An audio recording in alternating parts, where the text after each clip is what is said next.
You ever feel a room go dead silent when a cop slaps a kid right in front of a judge, only to see the kid's dad, an FBI big shot, walk in and flip the whole scene without saying a word? That's what went down when a 16-year-old black teen took a hit in a courtroom, stood tall, and watched his father's quiet power unravel a corrupt system.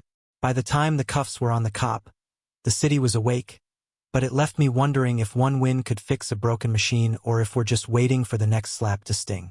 My name's Lena Brooks, and this is the story of how a tense morning in Crestview, a gritty town outside Memphis, turned into a showdown that gave a boy his justice, shook a courthouse, and made me question how deep this fight really goes. I was there, just a court stenographer tapping away, when 16-year-old Trey Ellis walked into that Crestview courtroom, wrists cuffed, his face calm but eyes sharp, like he'd seen this script before. The air was thick with judgment. Whispers from the gallery. He must have done something, already convicting him before he sat down. Trey, a black kid in a faded hoodie, moved slow, flanked by deputies. Not a word, not a flinch, just a stillness that made the room uneasy. Officer Carl Vance took the stand, all swagger and badge, voice flat like he was reading a grocery list. Kid resisted, got mouthy, had to restrain him. Judge Raymond Holt barely looked up, nodding like that was all he needed. But that nod, it was a gavel before the gavel, sealing Trey's fate. The charges? Disorderly conduct, resisting arrest, for stepping in when Vance roughed up an old man on 7th Street. Vance claimed Trey was the aggressor, but I'd seen the report. Spotty, no witnesses called, just his word against a kid's. Trey sat there, hands in his lap, and when Vance finished, he tilted his head, voice low, steady. That your version of law? No attitude, just a question, but it cut sharp. Vance froze, then stormed off the stand, and right there, in front of Holt, backhanded Trey across the face. Crack, blood trickling from his lip. Gasps rippled, but nobody moved. Not Holt, not the bailiff, just a sick silence. Trey didn't cry, didn't yell, just wiped the blood, locked eyes with Vance, and said, "You just made a mistake you'll carry for life." Not loud, but it hit like a thunderclap, and I swear I saw Vance's smirk falter, like he'd stepped into something he couldn't walk back. This wasn't just a trial, it was a spark, and the room didn't know it was about to catch fire. Trey wasn't some troublemaker. He was a junior at Crestview High. Sharp, quiet, the kind of kid who'd help his neighbor carry groceries. His mom raised him alone, but his dad, Nathan Ellis, was a name nobody in that room knew. A deputy director at the FBI, a man who'd been distant since the divorce but taught Trey to stay cool under pressure, to trust the truth would show up if you gave it time. That day on 7th, Trey saw Vance shove an old man with a cane, a guy who'd done nothing but shuffle too slow, and Trey stepped in, arms out, shielding him, not fighting, just protecting. Vance didn't like being challenged, cuffed Trey, spun a story of resistance, and pushed him into a system rigged to believe the badge. In court, Trey's public defender, Sarah Wells, got assigned 10 minutes before the hearing, barely time to learn his name. She crouched by him, voice soft, "I'm Sarah. What do I call you?" Trey's eyes flicked up, wary. Names don't matter here. No defiance, just truth, like he'd seen too many kids chewed up by this place. Sarah pressed. "I need something." He sighed. "Trey Ellis."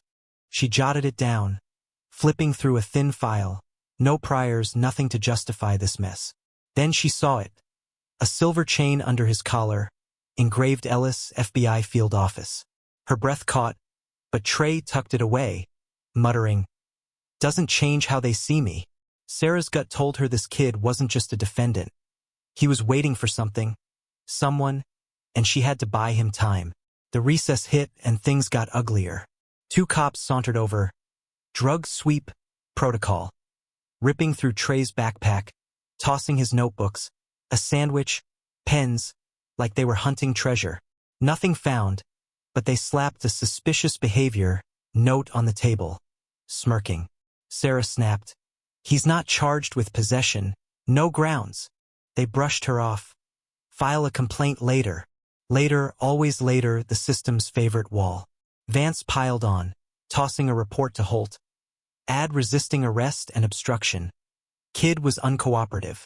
Holt didn't question it, just clicked his pen, noted, and added, "Sometimes you treat 'em like what they'll become." My fingers froze on the keyboard. That wasn't law. It was prejudice, plain and cruel. And Trey just sat there, repacking his bag, like he'd heard it all before. Sarah didn't quit. She came back from recess with a fire in her eyes, holding a flash drive like a loaded gun. "Your Honor," she said, voice cutting clean. "I have civilian footage from Darrow and Fifth. It tells a different story." Holt raised an eyebrow, skeptical, but let the clerk plug it in. The screen flickered, grainy but damning. Trey standing between Vance and an old man. Kane wobbling, pleading, Vance shoving hard. Trey catching the man. Arms out, no fists, no threats, just a shield.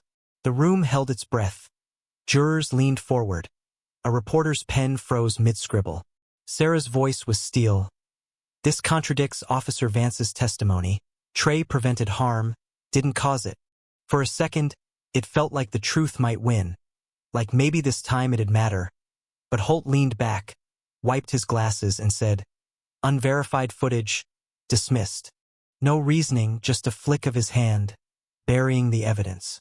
The gallery deflated, hope sinking like a stone, and Vance's grin spread. "It's never their fault, till they're cuffed." Trey looked up, eyes burning, voice low.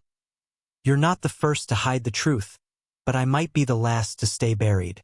Those words weren't loud, but they landed like a spark in dry grass, stirring the room, murmurs, shifting seats, a pulse of anger from folks who'd seen this play out too many times. Then it happened. A chair scraped in the back, soft but sharp in the silence. A man stood, dark suit, no tie, moving down the aisle with a calm that owned the space. He reached the front, paused, and said, "I am." 2 words, quiet, final, like a door swinging shut. Vance blinked, stiffening. But the man, Nathan Ellis, pulled a badge, gold glinting under the lights. Marcus Ellis, Deputy Director, FBI. The room gasped, pens dropped, Holt paled, and Vance's smirk died. Nathan's eyes locked on the judge, voice low. "You silenced my son. Now you'll hear accountability." Trey glanced back, a faint smile curling his lip, whispering to Sarah, "Told you someone notice."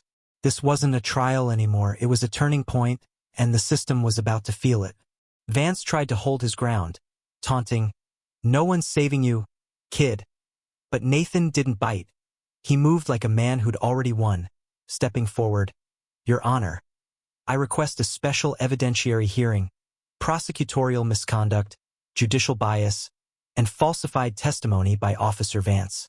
Holt stammered, "On what grounds?" Nathan's voice was ice. "These." He handed Sarah a thicker folder, and she took over. "We're resubmitting the footage, now FBI verified, showing Trey protecting a civilian." The screen lit up again, same video, now stamped with FBI watermarks, crystal clear. Vance's shove, Trey's shield, no resistance. Sarah didn't stop. "This proves my client's innocence," and Vance lied under oath. Nathan dropped the hammer. Internal affairs records, 3 misconduct cases against Vance, buried by Judge Holt in pretrial dismissals. Holt's hand hovered over his gavel, frozen, as Nathan turned. "By federal authority, Officer Vance, you're under arrest. Obstruction, abuse of power, falsifying records." 2 FBI agents materialized, cuffing Vance, his face ghost white. No words, just the click of steel echoing. Holt sank in his chair, silent, exposed. As phones lit up, gallery members filming, the clip hitting the web. Hashtag Justice for Trey trending before noon. The room wasn't judging Trey anymore. It was watching Vance's empire crumble, and Trey's quiet smile, that flicker of knowing, became a symbol. Outside, cameras swarmed, reporters shouting, but Trey and Nathan walked past, side by side, no rush. A reporter yelled, "Why didn't you speak sooner?" Trey paused, voice soft. "When justice speaks for you, you don't need to yell."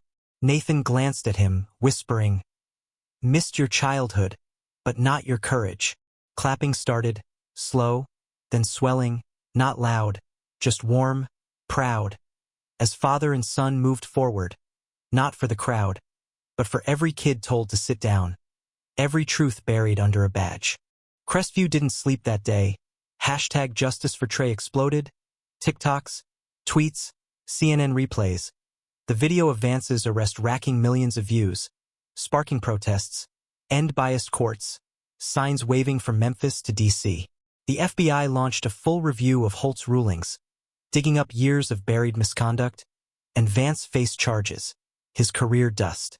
Sarah kept fighting, taking on more cases like Trey's, while the older black woman from the gallery, Ms. Alma, started a youth fund, saying, "His silence spoke for us all." Trey went back to school, head high, his mom beaming, Nathan now a regular at his games. Their bond rebuilt on quiet respect. But as I watched Trey walk free, Ms. Alma's whisper, silence hit louder than a gavel, stuck with me. Was taking down Vance and Holt enough, or is the system still rigged, waiting for the next kid to fall? Trey's safe, but are the others? I'm still typing in that court, seeing more Treys, but should I push harder or trust this change? A kid left a note by the courthouse steps. Trey won. Keep watching. That's the win, right?